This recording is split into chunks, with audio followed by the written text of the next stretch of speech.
Tanto per la terza serie, 400 stile libero maschili, esordienti A in 2 Giulio Palazzolo Gabbiano, in 3 Edoardo Latifondi Rosà, in 4 Alberto Zanardelli Albatros, in 5 Francesco Pozzobona Antares Nuoto, in 6 Isaia Bagarolo Gabbiano e in 7 Manuel Paolon Piave Nuoto.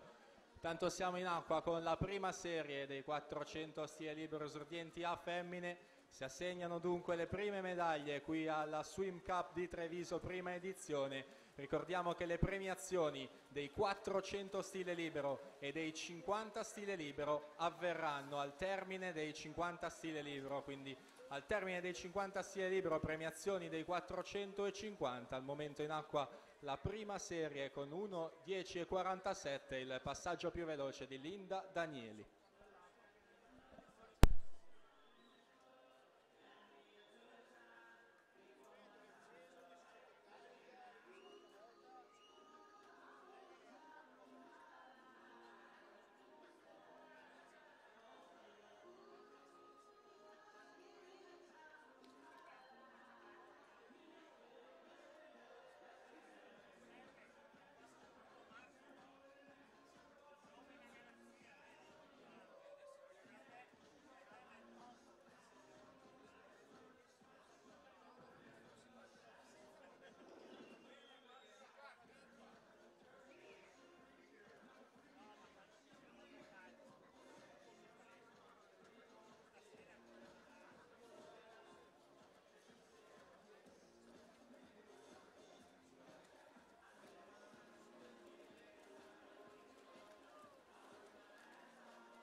Tanto 2:26:56, sempre Linda Danieli dall'ottava corsia al comando, atlete tutte classe 2003 ad eccezione di Emma D'Alfonso che nuota in corsia 2, lei è nata nel 2004. Intanto invitiamo tutti gli assoluti femminili e maschili iscritti alla gara dei 400 stile libero di presentarsi in camera di chiamata.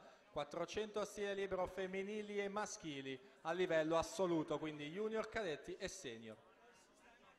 Buongiorno a tutti.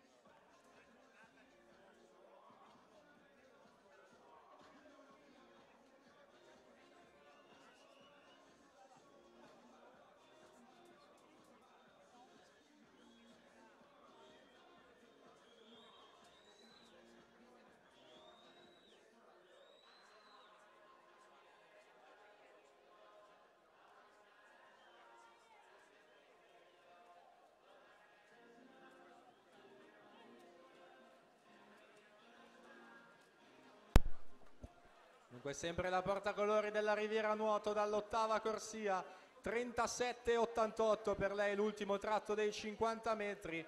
Dopo di lei in seconda posizione Matilde Vigato, Anna Dalfarra in terza posizione quando mancano ormai 100 metri alla conclusione. Ricordiamo sempre il miglior tempo fino a questo momento, la vincitrice della seconda serie Angelica Cappelletto, 5:03:43.